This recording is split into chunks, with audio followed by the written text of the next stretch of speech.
ประโยชน์ของกล้วย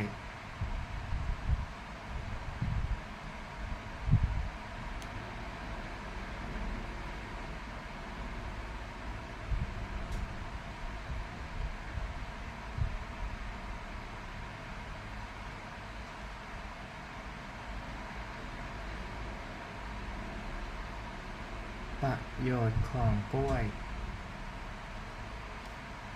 ประโยชน์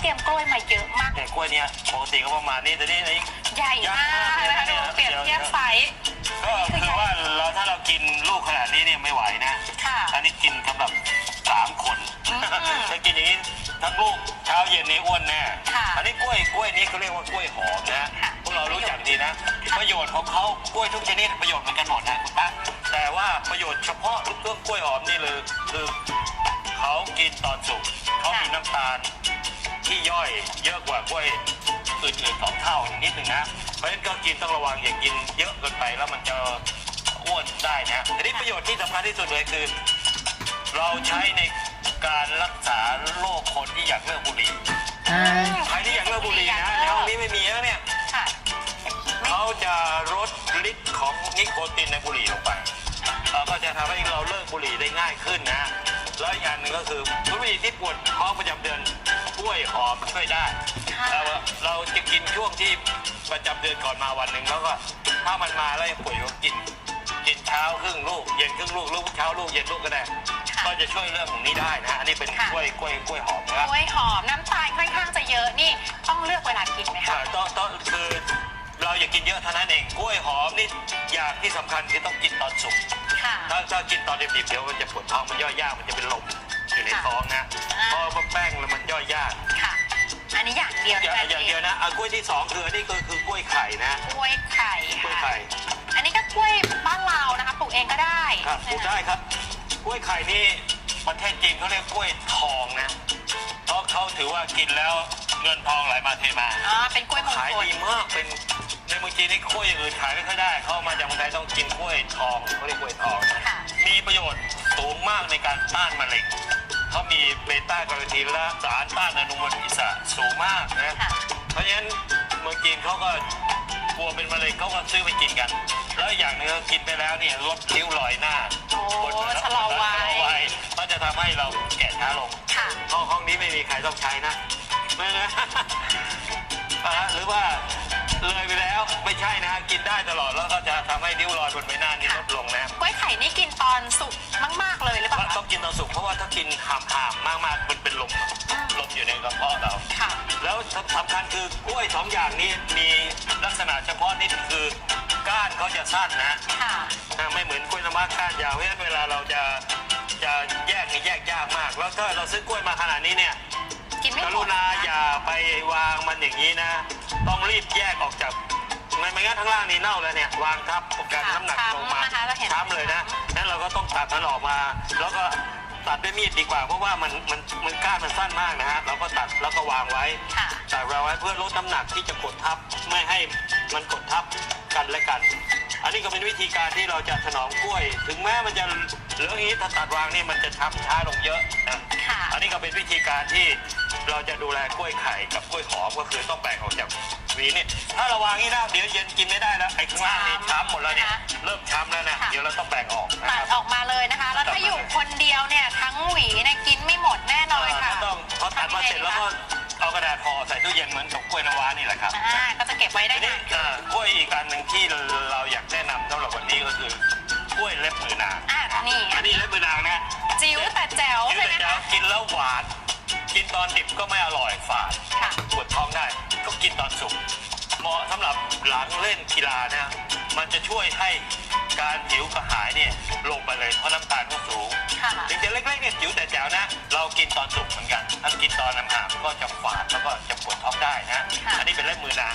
แล้วสุดท้ายไม่ได้เอามานะคือกล้วยหักมุกรู้จักไหมกล้วยหักมุกรู้จักเยอะเลยนะแล้วอันนี้มีประโยชน์ในแง่ของการรักษาท้องอืดท้องเฟ้อท้องเสียแต่ว่าทั้งหมดนี้มีประโยชน์หมดนะไม่ว่าจะเป็นกล้วยหอมกล้วยไข่กล้วยเล็บมือนางกล้วยน้ำว้าแล้วก็กล้วยหักมุกเนี่ยทุก Hello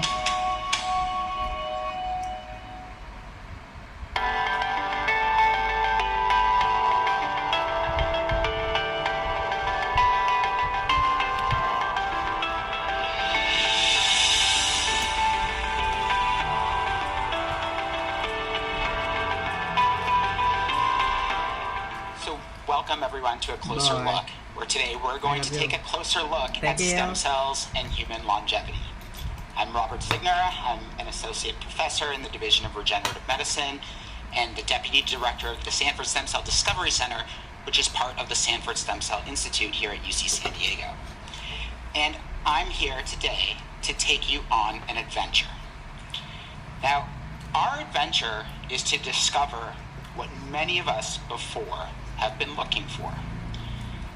This goes from ancient kings to great explorers to prolific minds of the Enlightenment to fictional action heroes and to billionaire tech bros. We are looking for the fountain of youth and the elixir of life.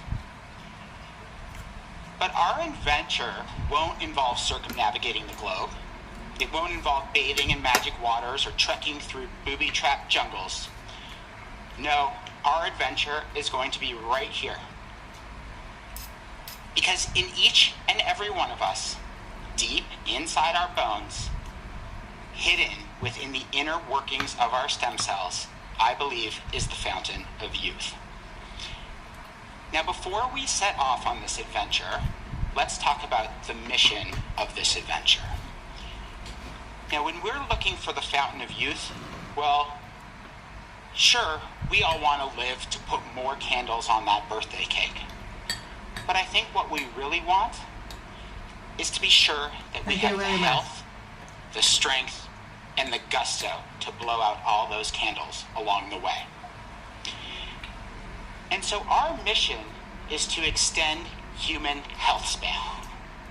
Now, I'm sure you all know what lifespan is, but for some of you, I'm guessing that health span might be a new term.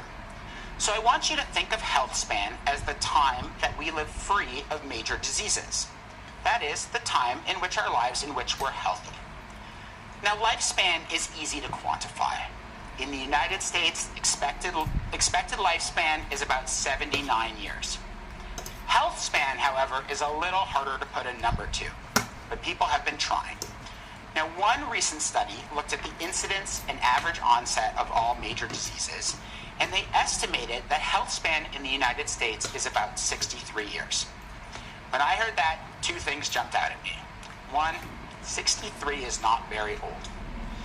Two, we're living about 16 years on average, or nearly 20% of our life, after we've developed a major disease. So what's our mission? Well, it's not only to extend lifespan, but it's really about extending health span. We want to compress the period of our lives that are marked by morbidity so that we are living longer, healthier lives. So how do we do this? Well, let's first consider the diseases that are restricting our health span. There are 4 diseases, often referred to as the 4 horsemen of human disease, that are really the major drivers of morbidity as we age. These include cancer, cardiovascular disease, neurodegenerative diseases like Alzheimer's, and metabolic diseases like diabetes. And these 4 horsemen, well, they have one thing in common, and that is that the number 1 risk factor for all of these classes of diseases is aging. And I have to deliver some bad news. These aren't the only diseases. Lung disease, arthritis, osteoporosis, cataracts, hearing loss, back and neck pain, depression, and outcomes from COVID-19.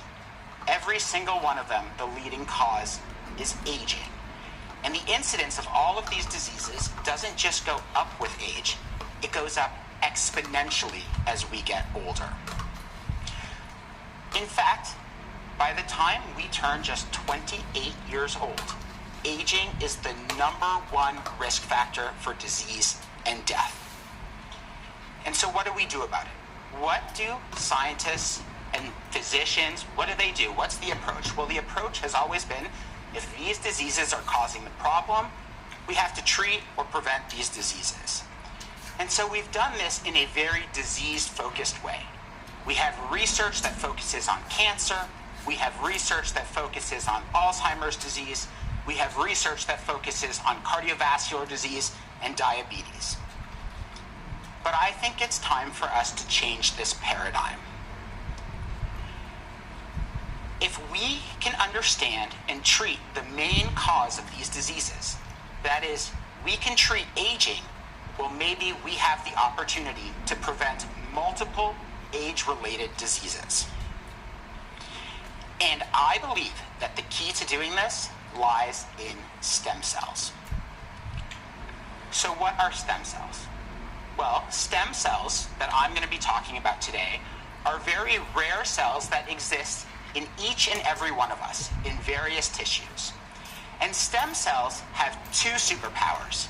Superpower number 1 is that stem cells have the ability to what we call self-renew. That is, they can make more of themselves and replenish our stem cells throughout our life.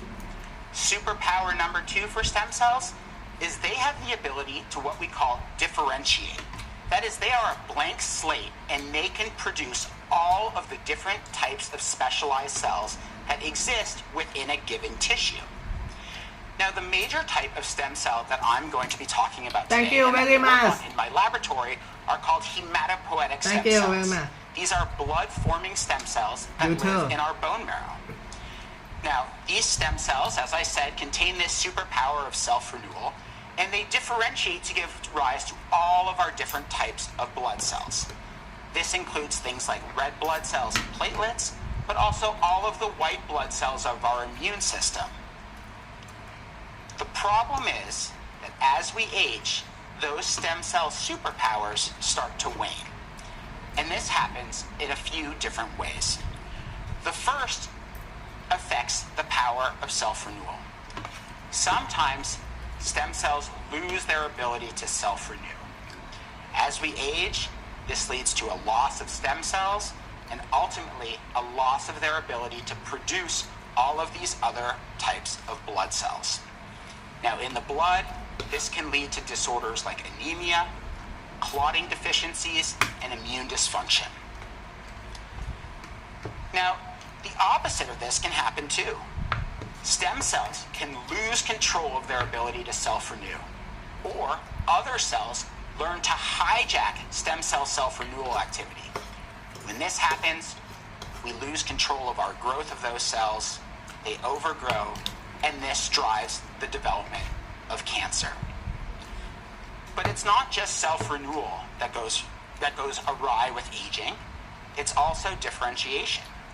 So normally, these stem cells differentiate in a very balanced manner to produce the right number of each kind of cell that we need in our body. As we age, our blood-forming stem cells lose this balance. What happens is that they start to overproduce a certain type of white blood cell called myeloid cells. These are inflammatory cells that can drive things like chronic inflammation and inflammatory disease. And they stop producing lymphoid cells. Lymphoid cells are the ones that are really there to fight infection. And so, as we get older, our ability to fight infection goes down, and we suffer from chronic inflammation and inflammatory diseases. And so this is why I believe that studying blood-forming stem cells in particular is really important. Because it's not only impacting diseases of the blood, but it's impacting all sorts of other diseases because of its role in the immune system and in inflammation. So that defects in blood-forming stem cells affect our health from our knees to our hearts to our brains and everything in between. Now, what causes stem cells to age? Well, in general, I think we know that aging is connected with stress. We can see it on the outside, we can feel it on the inside. And stem cells also age because of stress. But how does a stem cell experience stress? What does stress mean at the cellular and molecular level? This is where the work in my lab is making key breakthroughs, where we've been the first to discover that aging is happening through stress on proteins within our stem cells. So before we dive into that, let's take a step back and make sure we all understand exactly what a protein is. Proteins are the functional products of genes. What does that mean? Well, we know, we've all heard of DNA. We have lots of it packed into all of our cells that encodes about 20,000 different genes. Each of those genes is the instructions for how to build a protein. So that DNA is converted into what's called mRNA, and that mRNA is the blueprint for building a protein. A protein is what actually does something in the cell. It is the functional product. It is doing things. So let me explain this a little more, and let me give you an analogy. The proteins are like apps on your phone, right? Somewhere, someone has written a bunch of computer code that is buried within your phone. Think of that as the DNA. Now, that has to be interpreted by the machine and stored, and that's really just a bunch of zeros and ones. Think of that as the mRNA. But when it converts it to something tangible, something that you can use, like the apps on your phone that you open all the time, that you use to complete different tasks, well, those are the proteins. And the process of making proteins is so fundamentally important to life that for decades we've believed that it must be happening the same way in every type of cell. Except what we've discovered is that stem cells... Hello. Korea. Hello, nice to meet you. My name is Chia. Hello. I want to become immortal. I want to live forever. I want to have life longevity. And I sleep well, exercise in every single day. And I eat healthy food. You can watch it. And I listen about stem cell and human longevity for lifespan, health span, longevity for seeking immortal life. Okay? Manage this process of protein production completely differently than other kinds of cells. What we found about 10 years ago now is that stem cells make proteins unusually slowly. Stem cells are the proverbial tortoise. They believe that slow and steady wins the race. And like the tortoise, stem cells are long-lived. Other cells, well, they make protein fast, and they are the proverbial hare. They live fast and die young. Now, why do stem cells need to make proteins so slowly? Well, it turns out by making proteins slowly, they're making it more accurately. They're making fewer errors. So you can think of when you're making protein very quickly, you're going to start to put them together in ways that aren't always the best. And when that happens, what we call this is sort of protein misfolding. And these misfolded proteins you can really think of as the trash of a cell. The cell doesn't want these. Why? One, they don't work the way that they're supposed to work. Two, if you make all this trash, it starts to pile up. And that can start to affect all sorts of other processes in the cell. And so stem cells really care about this. They do not want trash to pile up. They are in it for the long haul. Now, this process is so important that stem cells don't only count on making less mistakes when they make protein, they also have a completely different plan to deal with those mistakes and get rid of those bad proteins or protein trash. So stem cells take that protein trash, which is shown here in red, and they try to consolidate it in one area of the cell. And then what they do is they build a cage around it. That's shown in green. But this sort of cage of protein trash isn't just a protein landfill in the stem cells. Turns out it's actually a recycling plant. Stem cells preferentially use a very specialized recycling pathway to break down and reuse all of those resources. Because remember, stem cells need to care about sustainability. They are in it for the long haul. Now, what happens when we age? Well, these systems start to fall apart. And this protein trash starts to accumulate and pile up in our aging stem cells. This stresses out our stem cells and makes them start to malfunction as we get older. But there's some good news. The stem cells, they don't go down without a fight. They sound the alarm and they call in reinforcements. Meet heat shock factor 1, or HSF1, which I think of as a superhero protein that can... I eat when today I eat when maybe 9 a.m. Actually, in frequency, every day I eat maybe 7 a.m. to 11. But today I eat late because of I order many things from internet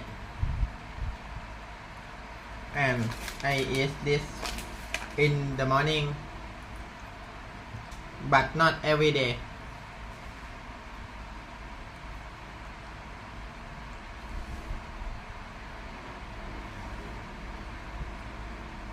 It's called into action in stressed and aging stem cells. And you can see it enter the nucleus of the cell where it interacts with the DNA, and it launches a program to help reduce protein trash and to help stem cells cope with this accumulation of these misfolded proteins. So here's what happens, right? We have young stem cells that do a good job at keeping this protein trash at bay. Those stem cells have lots of energy and lots of potential to regenerate our tissues for a long period of time. As we age, that protein trash builds up in those stem cells and their power is lost. But our aging stem cells call in the reinforcements, they activate this HSF1 superhero, and they're able to partially reduce the amount of trash that's building up and maintain more of this regenerative potential. So is this the answer? Do we just need to supercharge HSF1 and now we can reverse the effects of aging? Well, I hate to break it to you, but there's a catch. Stem cells aren't the only cells that like HSF1. Cancer cells really like HSF1. What we found is that HSF1 boosts the expansion of precancerous stem cells and supports the development of cancer as we get older. This is the ultimate catch-22. Stem cells are fighting the forces of aging to stay fit and keep regenerating our tissues. But to do that, they have to elevate our risk of getting cancer. The stem cells are literally robbing Peter to pay Paul. What I've realized is that the answer is right in front of us. The blueprint for the fountain of youth is already pre-wired into long-lived stem cells. Stem cells know they don't want to have to deal with that trash and that stress, and that they know that calling in reinforcements can only do so much. The stem cell's secret to longevity is preventing the production and pileup of protein trash. And so we're taking that blueprint and we're trying to better it. How do we make stem cells even better at preventing this trash? Well, we've taken all sorts of approaches and we're starting to test it in the lab right now. And the results are amazing. So we have young stem cells. They have their regenerative potential, but eventually exhaust. We have old stem cells that start to accumulate trash. They call in reinforcements. They can partially block the problem, but, like we talked about, this can lead to cancer. Well, we've made old super stem cells. These stem cells are even better than normal stem cells at preventing the buildup of trash. They're less stressed out, and they live longer. But it's not just about stem cell fitness, right? Our goal is to prevent disease. Is that something we can really do by keeping our stem cells fit? Well, we're working on this right now, and I've never been more excited about what we're discovering. So let me share one piece of that with you today. This is the spleen from a healthy mouse. What we can do is to introduce a cancer-causing mutation that drives a very aggressive form of blood cancer. Within weeks, you can see the effect on the mouse's spleen. When we do the same thing in our mice that carry these super stem cells, we don't see that cancer coming.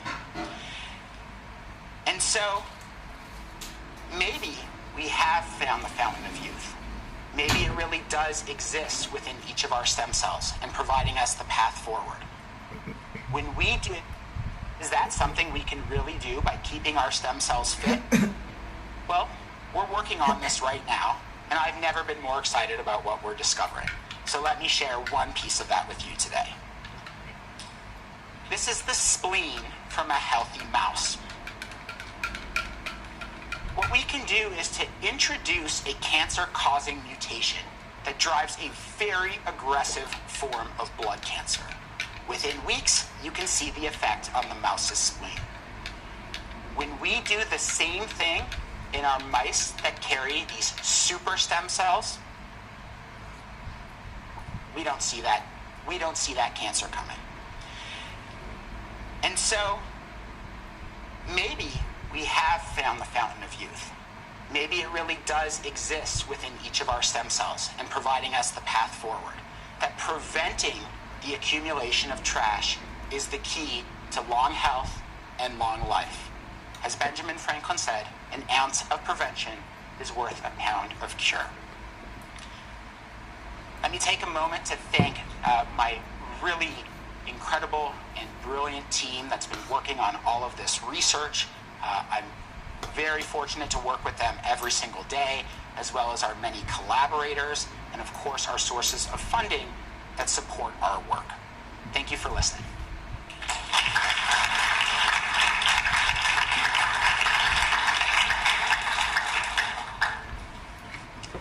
And with that, I'm going to pass the baton to my incredibly talented colleague, Dr. Shiri Gur-Cohen, who you heard about earlier. Dr. Gur-Cohen. All right, welcome everyone, and thank you so much for coming. And I would like to take this opportunity also to thank the whole Sanford Stem Cell Institute team for putting this all together and bringing us all together to celebrate the beautiful things about stem cells. Because today, all of us in this room are the youngest we will ever be again. And if we're lucky enough, we will all age. But what if aging is not inevitable? What if we could grow old with time, but not really be worried about age-related disorders and diseases? So my name is Shiri. I'm an assistant professor at the Division of Regenerative Medicine at UC San Diego School of Medicine. And today I would like to discuss with you the unique approach that we're taking in my laboratory to make that question of living a healthy life for as long as possible to become a question of when and not just a question of if. And so let me just start by something that I find to be truly fascinating is the ability of our body to regenerate itself. It has a remarkable ability to regenerate itself, and in fact, every day we are losing and replacing billions of cells, and this is completely normal. The way that I like to think about it is that we all know how we woke up this morning, but we must have changed several times since then at the cellular level. We are not the same person anymore, right? Think about it. Every one of your organs, as we speak, is constantly regenerating. Some organs replace themselves very fast, like the intestine in the gut or our skin. Some organs replace themselves very slow, like the muscles. But the key player in this regenerative process are our stem cells in our body. And stem cells are not residing by themselves. They're not just doing what they're supposed to do by themselves. They're surrounded by multiple types of stem cells for other cells, stem cells and other cells as well. And they're receiving multiple cues that tells them what to do and when to do, when and where to regenerate a tissue. Think about it like a seed. Even the driest seed, if you put it in the right soil, in the right, giving the right nutrients, the right amount of moist and the right amount of light, it will regenerate and produce the flowers. Very similarly, also our stem cells, they reside in areas that we call or term niches, and those niches produce all the good stuff that stem cell need, or telling the stem cells when and where to produce a tissue. So one way to